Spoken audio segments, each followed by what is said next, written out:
सहना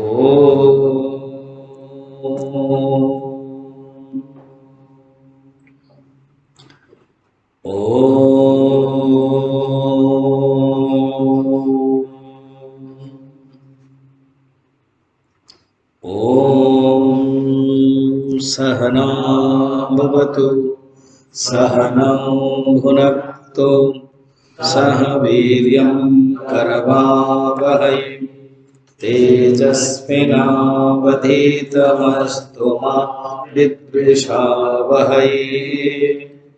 ॐ शान्ति शान्ति शान्ति। गुरुर्विष्णुः गुरुर्देवो महेश्वरः गुरुरेव परं ब्रह्म तस्मै श्रीगुरवे नमः। समस्तजनकल्याणे निरतं करुणामयं नमामि चिन्मयं देवं सद्गुरुं ब्रह्मविद्वरम् सद्गुरुं ब्रह्मविद्वरम्। वाक्यार्थस्य विचार्यतां श्रुतिशिरः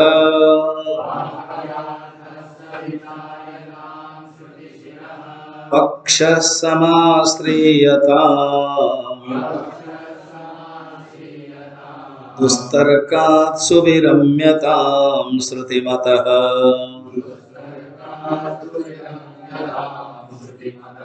तर्कोऽनुसन्धीयताम् ब्रह्मास्मीति विभाव्यतामहरः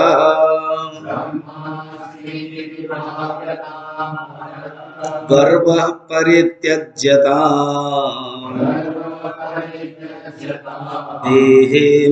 देहेऽहं मतिरुध्यताम् बुधजनैः बाधः परित्यज्यताम्।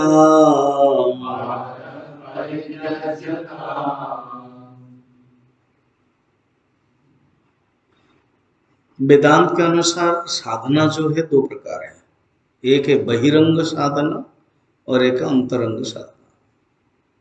बहिरंग साधना का जो प्रयोजन है, जो फल है, वो ओनली अंतःकरण शुद्ध है। बहिरंग साधना क्या है? पूजा, उपासना, भजन, कीर्तन, जप, तीर्थ, यज्ञ, ये सब बहिरंग साधना। भजन, कीर्तन, पूजा, यज्ञ, तीर्थ, हवन, यज्ञ, सब बहिरंग साधना। अंतरंग साधना सिर्फ तीन है। बृहदारण्यक उपनिषद में याज्ञवल्क्य कहते हैं आत्मा वार्य द्रष्टव्य। आत्मा को देखना चाहिए, वहां द्रष्टव्य का अर्थ है आत्म साक्षात्कार करना चाहिए। देखना माने जैसे हाथ में अमलक देखते हैं या कुछ देखते हैं प्रत्यक्ष प्रमाण से, वो नहीं, आत्मा को साक्षात्कार करना चाहिए। आत्मा बारे द्रष्टव्य क्या मेथड है? तो कहते हैं श्रोतव्य, मंतव्य, निदिध्यासितव्य। श्रवण, मनन, निदिध्यासन ही उपाय है। इसको कहते हैं अंतरंग साधना। तो वाक्यार्थश्च विचार्यतां श्रुतिशिरः पक्ष समाश्रियता। उसके पहले कहा समाकर्ण्यता, सुनना है, श्रवण है। 2 नंबर में बताया, थोड़ा सा जाओ 2 नंबर में, लास्ट वाला 16 नंबर। श्रुति शिरो वाक्यम समाकर्ण्यता, श्रवण। श्रवण को तगड़ा रखना चाहिए, श्रवण में कोई ढीला न हो। अगर उत्तम अधिकारी है, श्रवणादेव अपरोक्षानुभूति, श्रवण से ही अपरोक्षानुभूति हो जाएगी, फिर मनन जरूरत ही नहीं। और मध्यम अधिकारी है तो श्रवण के बाद आचार्य शंकर उपनिषद के भाष्य में कहते हैं। तीन बल कहते हैं, शब्द नाम दिया बल। बल माने फैक्टर, ऐसे समझो। श्रवण में तीन बल, मनन में दो बल, एक हट जाएगा, और निधिध्यासन में एक बल। वो क्या है बल समझे। एक होता है गुरु बल, दूसरा होता है शिष्य बल, और इन दोनों को जो जोड़ता है वो शास्त्र बल। बल यहां पर बल माने बलवान नहीं है, लड़ाई करने का जो बल है वो नहीं। बल माने स्ट्रेंथ है, फैक्टर, थ्री फैक्टर्स, आयाम, अंग। उस दृष्टि से उन्होंने शब्द दिया बलम, बल। तो श्रवण में तीन होता है, गुरु, शिष्य, शास्त्र। गुरु के मुख से शास्त्र निकलता है और शिष्य के पास जाता है, शिष्य सुनता है। मनन में एक बल हट जाएगा। कौन सा बल हटेगा? गुरु बल। ये हटाने के लिए बहुत जल्दी उत्सुक है।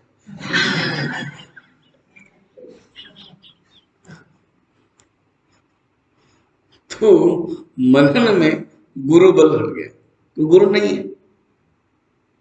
अपने आप शास्त्रों को लेकर के चिंतन करते हो। तुम लोग जो ग्रुप डिस्कशन करते हो, जीवन ज्योति का और विवेक चूड़ामणि का, वो श्रवण और मनन का बीच वाला है। इससे क्या होता है कि अब जो श्रवण सुना है आपने, उसको एक अभिव्यक्ति करने का मौका है। संत अरविंद ने अपनी संस्था में पाठ चक्र के नाम पर प्रसिद्ध किया। अरविंद पहले, उसके बाद गुरुदेव।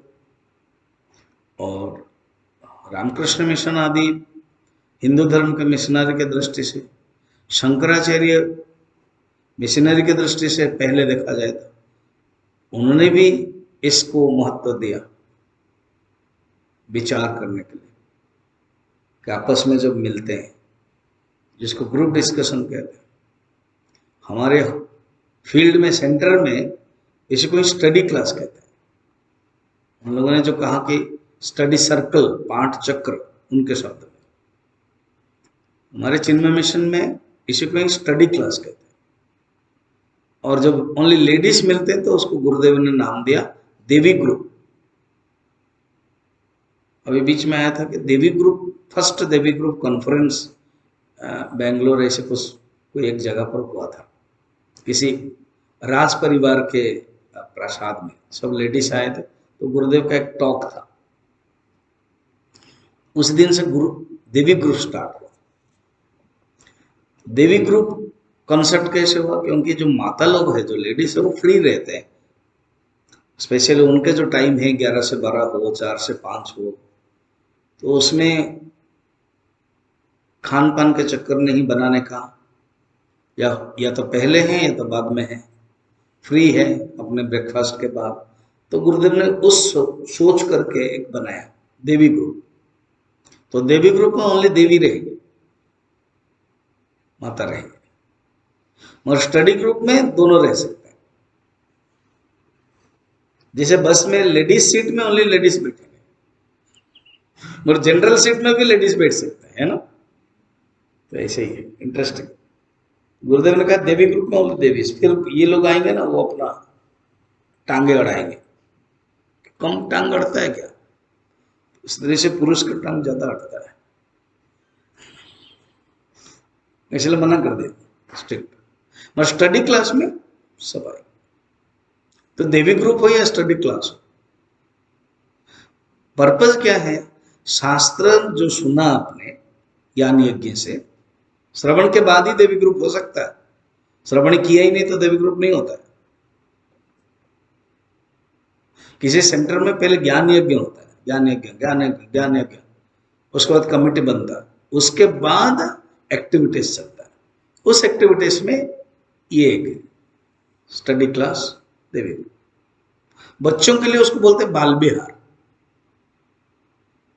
और यूथ के लिए उसको कहते हैं चिन्मय युवा केंद्र, शॉर्ट में कहते हैं चिक, CHYK, CH में चिन्मय, Y में युवा, K में केंद्र। फिर वानप्रस्थ का भी है, वानप्रस्थ 58 ईयर्स के बाद, 55 ईयर्स के बाद अलग अलग सेंटर में वो एक ब्रांच बनता है। इससे क्या है ना, अलग अलग ग्रुप को लेकर के साधना के लिए, तो श्रवण के बाद ही डिस्कशन कर सकते हैं। उपनिषद में 3 है, मगर वहां है स्वाध्याय प्रवचनाभ्याम न प्रमदितव्यम, तैत्रोपनिषद। तो श्रवण के बाद स्वाध्याय कर दिया, इसलिए स्वाध्याय मंडल इसको बोलते हैं, स्वाध्याय कक्षा बोलते हैं, स्टडी का स्वाध्याय। तो उसमें पढ़ना पड़ता है। जीवन ज्योति में करते क्या है, एक पैराग्राफ पढ़ते हो, फिर डिस्कशन करते हैं। विवेक चूड़ामणि में भी क्या करते हैं, पैराग्राफ पढ़ते फिर डिस्कशन करते, फिर झगड़ा होने की भी संभावना अभी आएगा, तर्क की संभावना।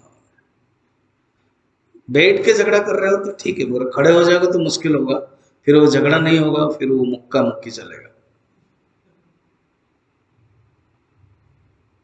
इसलिए एक लीडर रहते हैं, एक सेवक रहते हैं, एक रेगुलेटर रहते हैं, मेंटर बोलते हैं उसको, कोऑर्डिनेटर कहते हैं, वो कोऑर्डिनेट करता है रूल्स एंड रेगुलेशन से स्टडी क्लास के। ये जो मन है ना, वो मन बहुत विक्षिप्त रहता है, मन बहुत घूमता रहता है, तर्क के फील्ड में बहुत जाता है। जैसे घोड़ा है, वो घोड़ा का जो रास्ता तो हरियाली चीज है ना, वो देख के चला जाता है तुरंत। तो मन भी ऐसे पक्ष विपक्ष तर्क वो करता है, अभी आएगा आचार्य कहेंगे। तो मैं क्या कह रहा था, श्रवण है 3 बल है, मनन में एक ही बल है। अब इसको अगर बीच में अगर लिया जाए स्टडी क्लास के रूप में, क्योंकि तुम प्रैक्टिकल कर रहे हो, उसमें क्या है, जो आपने श्रवण किया है उसको एक अभिव्यक्ति करने के लिए मौका है। ये भी एक अभिव्यक्ति करने के लिए मौका है तुम लोगों को मिल रहा है। ये अच्छा हुआ गणेश जी ना बुद्धि, भगवान बुद्धि के देवता है ना, वो आते ही तो मेरे अंदर 2 बुद्धि आ गई। भगवान का ऐसे करो, तुमको रोल दिया गया क्या, एक तो मेरे बारे में प्रवचन करवाओ, डाला हुआ, और सेकंड है इनको रात को थोड़ा एंगेज करो उपनिषद गंगा में, नहीं तो इधर उधर होंगे। गणेश जी ने ही बुद्धि दे दी, वो बुद्धि के देवता। और विघ्न हर्ता क्या बोलते हैं हम लोग, हाँ, विघ्न हर्ता है। वो क्या गाते हैं जब आरती करते हैं, सुख करता दुख हरता, सुख करता है दुख हरता है, विघ्न हरता है, विघ्न के भी हरता है। Removal of obstacles, remover of obstacles. तो श्रवण के बाद ग्रुप डिस्कशन, उसमें भी क्या होता है, आप जो श्रवण किया है उसको एक अभिव्यक्ति का साधन है। अगर 2 3 7 8 लोग बैठे हो और इसने जो कहा उसने भी वही कहा, तो मन ठीक है। देखो कबीरदास जी के समकालीन कोई दूसरे होंगे, तो इधर कबीरदास जी अपने गांव में जो गंवार भाषा में बोले होंगे, उस पाश्चात्य जगत में उसी समय दूसरे ने कुछ कहा, सेम होगा, क्योंकि जो अनुभव है वो सेम है। उस समय कोई किसी से मिले नहीं। हमारे भारतवर्ष की बात बताओ, मगर जो स्थिति है, जो अनुभव है वो सेम होता था। तो श्रवण के बाद अभी मनन जाते हैं। ग्रुप डिस्कशन मनन में क्या फर्क हुआ, ग्रुप डिस्कशन में दूसरे लोग हैं, आपको एक अभिव्यक्ति करने का साधन मिल रहा है, आप बोल रहे हो, मगर मनन में बोलना नहीं पड़ रहा है, अभिव्यक्ति करने की जरूरत नहीं। कोई अपना रूम में बैठा है, अच्छा मनन में गुरु नहीं है, गुरु बल नहीं है, मगर बाकी दो बल है, क्या है वो?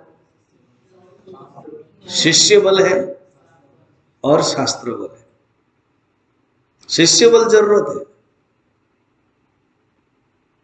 आप अपने कमरे में रहो, कहीं पर भी रहो, मनन कर रहे हो तो वो आप खुद रहना जरूरत है। फिर शास्त्र का अध्ययन भी कर रहे हो चलेगा, अध्ययन से मनन कर रहे हो, या तो जो याद किए उसी को सोच रहे हो। मनन में शब्द की अभिव्यक्ति नहीं है, शब्द का ध्यान रखना। मनन, मनन माने मन के अंदर चल रहा है, रिफ्लेक्शन है। उसमें दो बल है, शास्त्र और शिष्य। मनन में संशय निवृत्ति होती है। श्रवण में असंभावना वृत्ति नष्ट होती है। ये टेक्निकल शब्द याद रखना। असंभावना, श्रवण में परमात्मा है क्या, आत्मा है क्या, ये जो असंभावना है वो वृत्ति नष्ट हो जाती है श्रवण से। मनन से विसंभावना दूर होती है। विसंभावना विपरीत भावना। वो अगर जगत के बनाने वाला है, उसका स्वरूप क्या है मैं नहीं जानता। तो जब चिंतन करते हैं तो विपरीत जो भावना है, जो संशय आता है, वो दूर हो जाता है। और निधिध्यासन में जो देह वासना है, जो देह के प्रति अभिनिवेश है, वो नष्ट हो जाता है कि मैं देह हूं। ये जो धारणा है बैठ गई है अनादिकाल से, वो नष्ट हो जाता है। तो मनन में दो बल हो, शिष्य बल और शास्त्र बल। शास्त्र आपके पास है, शास्त्र का आप सहारा ले रहे हो। निधिध्यासन में एक ही बल है, कौन सा? एक कौन सा छोटा? शिष्य बल छूट गया तो फिर बचा कौन? शास्त्र बल छूट गया। इस अर्थ निधिध्यासन में शास्त्र छोड़ दोगे, शास्त्र है तो फिर इसका अर्थ दो है। कौन छूटेगा पहले तय कर लो, तभी डिनर मिलेगा। शिष्य बल ना शास्त्र बल? शिष्य बल छूट जाएगा तो फिर कौन करेगा, कौन निधिध्यासन? अगर शिष्य बल ही छूट गया तो हाँ, फिर चोटी बांधेगा कौन? शिष्य बल रहेगा। शास्त्र के जो बाहरी स्थिति है वो नहीं रहेगा, शास्त्र का अंदर स्थिति आ जाएगी। अर्थात खुद जो ब्रह्म है बार बार बताया जाता है शास्त्र का, वो अनुभव कर लेगा। इसलिए शास्त्र बल भी आवश्यकता नहीं है। पूज्य गुरुदेव ओलंपिक का एक पोल वोट गेम बताते थे, अभी भी चलता है जब ओलंपिक होता है। एक पोल होता है, पोल माने बांस। वो बांस लगभग 20 फुट का है, जो नेट है वो 25 फीट का है, और जो आदमी है 5.5-6 फीट का, और 500 मीटर से शुरू करता है रनिंग, और उस पोल को लेकर गए। फिर उसका अपने हिसाब रहता है नेट से कितना, वो उसी के सहारे वो जंप करता है। 20 फीट का जंप करके 25 फीट से ऊपर जाना पड़ेगा तभी वो ग्लाइड कर सकता है। तो चला जाता है, तो जब वहां तक आया अपने आप जो पोल है वो खिसक जाएगा, तभी वो ग्लाइड कर सकता है। अगर पोल को कहा आहा, पोल को मैंने तेल लगा करके कितना सुंदर किया है, पोल के सहारे में इतना ऊपर उठा है, उस पोल को लेकर के मैं जाऊंगा, जरूर जाओगे, गिरोगे। इसलिए शास्त्र भी आवश्यक है। शास्त्र के कारण ऊपर उठते वो शास्त्र आत्मसात हो जाता है।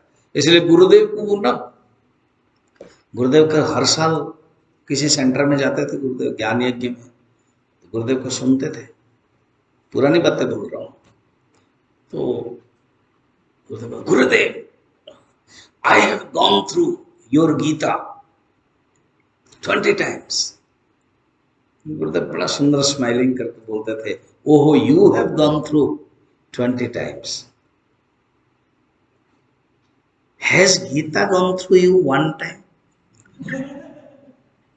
अर्थात तुम तो गीता को पढ़ा, गॉन थ्रू वो इंग्लिश का शब्द है, तुमने 20 बार पढ़ लिया गीता, क्या गीता तुम्हारे अंदर एक बार घुसी, एक बार आत्मसात हुई, एक बार प्रवेश कर लिया तो जीवन धन्य हो जाएगा। निधि ध्यासन में ये हो गया, समझ में? अर्थात जो शास्त्र है वो घुस गया, जो शास्त्र है वो आत्मसात कर लिया, ये है निधि ध्यासन। वाक्यार्थस्य विचार्यता, अर्थात जो वाक्य का अर्थ है अहम ब्रह्मास्मि, तत्त्वमसि, प्रज्ञानम ब्रह्म, अयमात्मा ब्रह्म, इसको विचार करो। और श्रुति सिर पक्ष समाश्रयता, हमारे अनुभूति कुछ कहती है, अनुभूति कुछ कहती है और वेदांत कुछ कहता है। वेदांत माने श्रुति कुछ कहती है। अनुभूति की क्या कहती है? मैं ही शरीर हूं। अनुभूति क्या कहती है? कि बस संसार में सुख है। उपनिषद क्या कहती है? नहीं। तो अनुभूति और उपनिषद के वाक्य में विरोध आता है, कभी कभी मानने के लिए तैयार नहीं होता है मन, और कहते भी अनादिकाल से तो यही मैं मान के आता हूं। तब कहते आचार्य श्रुति सिर पक्ष समाश्रयता, तुम्हारे अनुभूति जो है किसके है? अभी विवेक चूड़ामणि में पढ़ रहे, मन का है, मन का ही खेल है। मन के बारे में इतना लंबा लंबा चल रहा है, मन का ही खेल है। गुस्सा करते हो, मन का खेल है। नाराज होते हो, मन का खेल है। कोई डांटता है तुमको, उसका भी मन का खेल है। मेरे जैसे व्यक्ति चुप रहता है, वो भी मन का खेल है।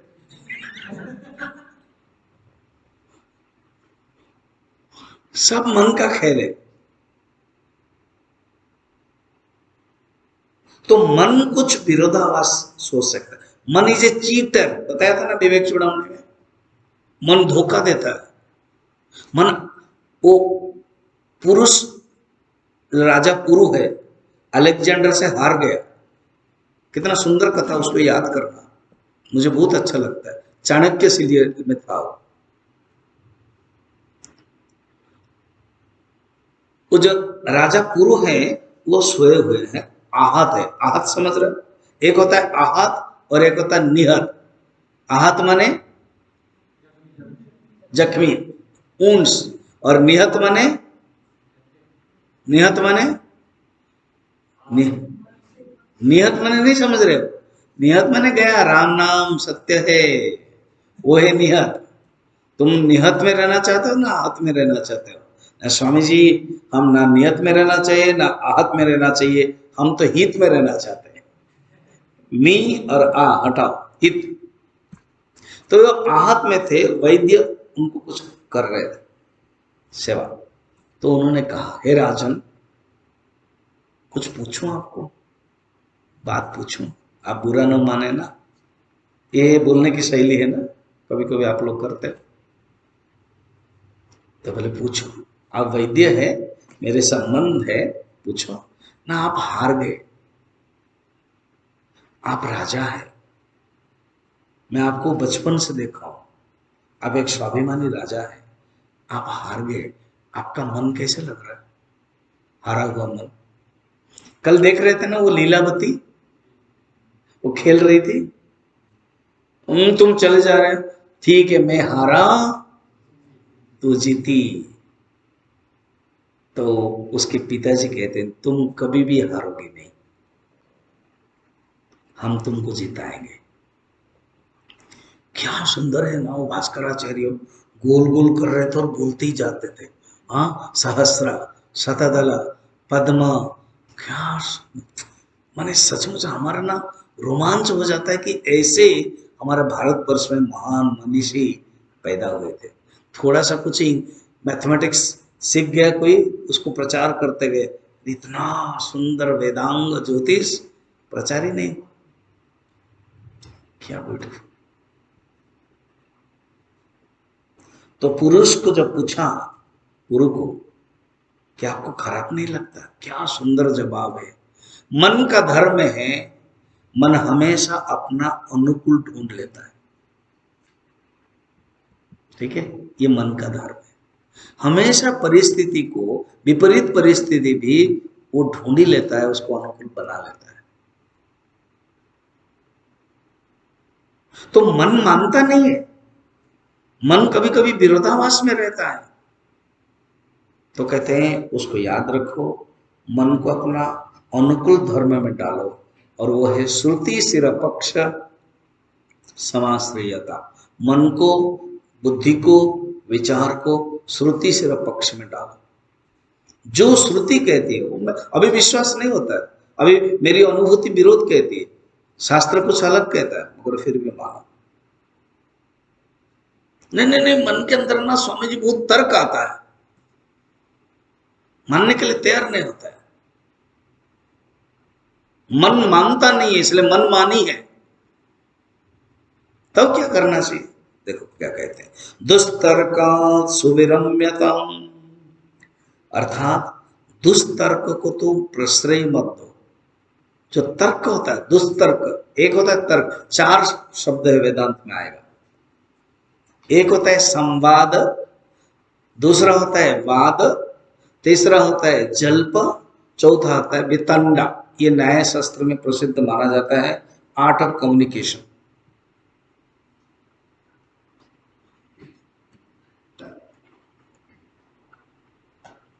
क्या? संवाद, वाद, जल्प, वितंडा। अब एक एक करके सुनो। गुरु शिष्योः मध्य संवाद, गुरु और शिष्य के बीच में जो होता है उसको संवाद। इति श्रीमद्भगवद्गीतासु उपनिषत्सु ब्रह्म विद्यायां योग शास्त्रे श्री कृष्णार्जुन संवादे अर्जुन विषाद योगो नाम प्रथमोऽध्याय। तुमने क्या सोचा मैं बीच वाला बोलूंगा? पहला ही तो बोलूंगा ना, इसलिए अर्जुन विषाद योग स्टार्ट। उसके बाद द्वितीयोध्याय सांख्य योग, ऐसे। अब देखना क्या पढ़ा, और एक बार बोलो। मैं जहां रुकूंगा ऐसा करूंगा, रोक दोगे मुझे। देखो सब तुम लोग ऐसे कोई बूढ़ा बन के देख रहा है, कोई ऐसे बैठ रहा है, व्हाट इज दिस? स्ट्रेट। इति श्रीमद्भगवद्गीतासु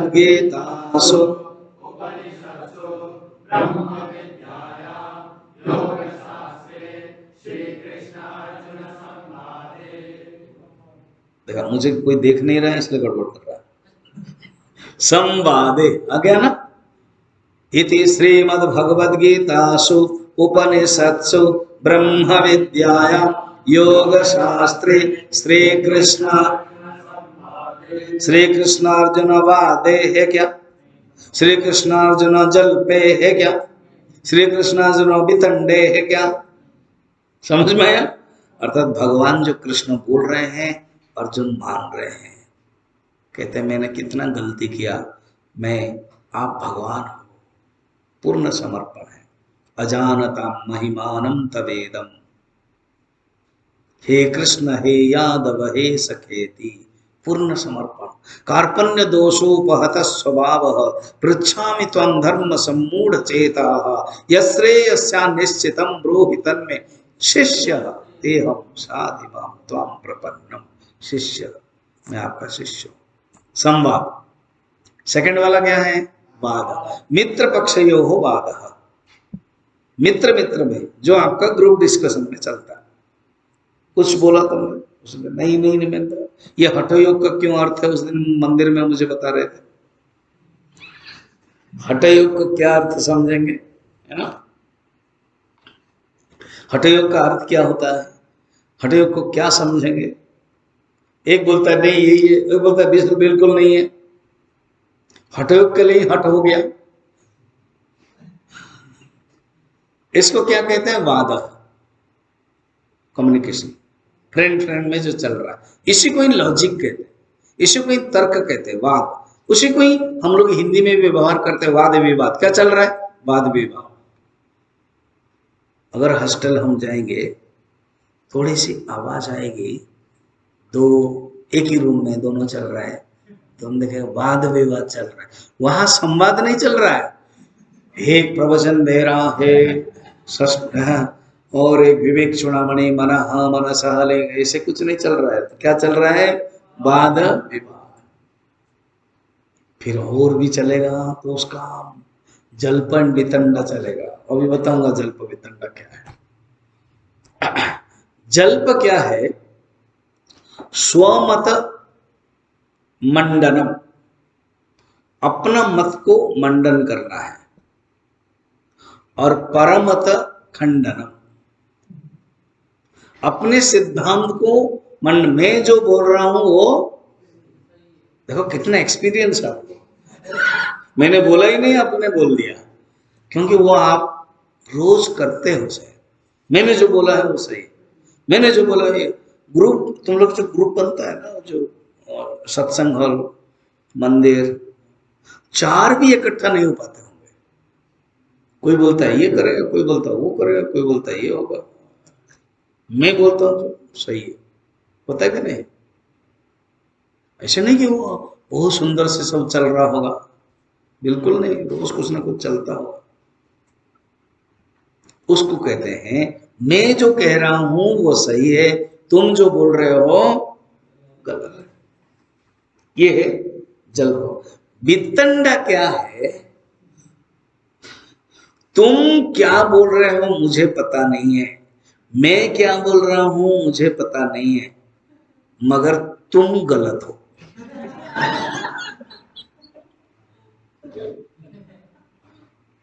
ये बड़ा खतरनाक है।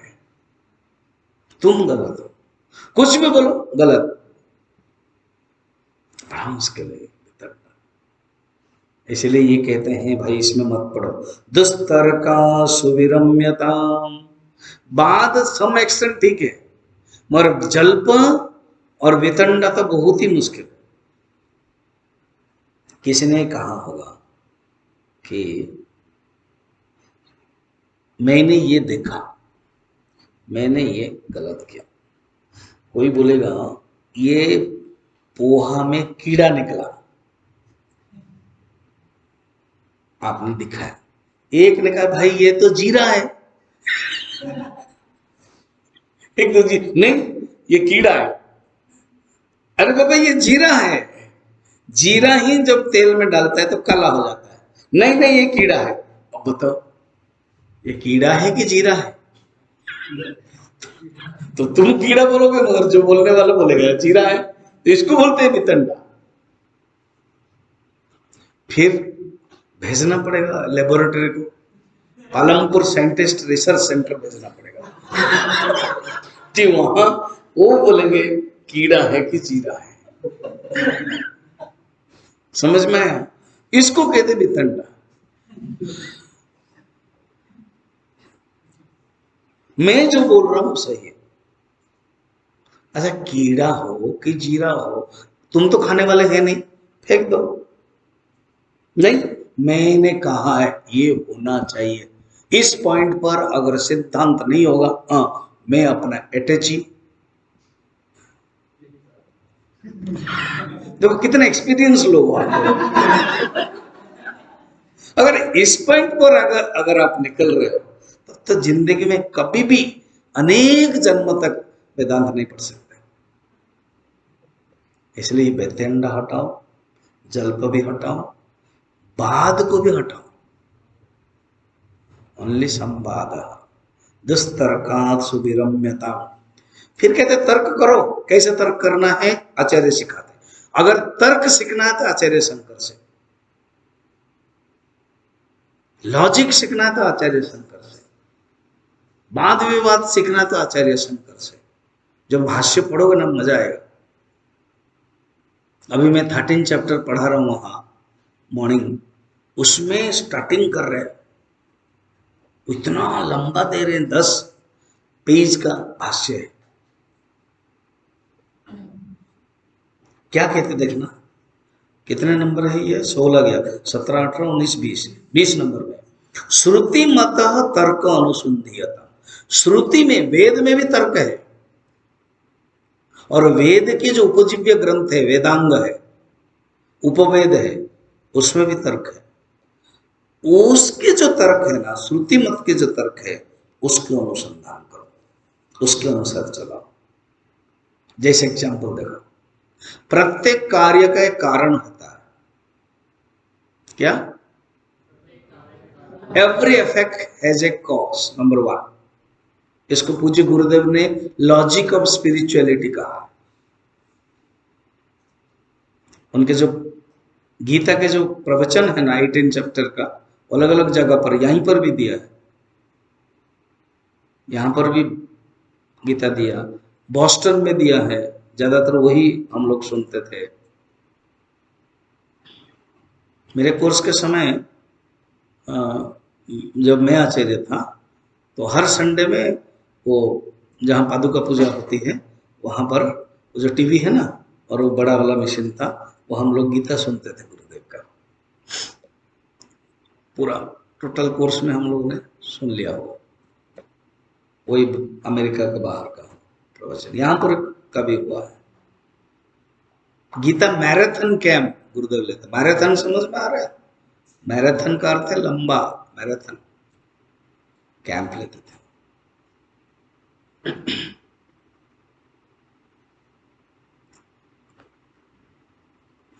तर्क अनुसंधीयता, तो उसमें लॉजिक ऑफ स्पिरिचुअलिटी में उन्होंने लॉजिक बताया। देखो नाम भी दिया इसे, लॉजिक, तर्क। क्या?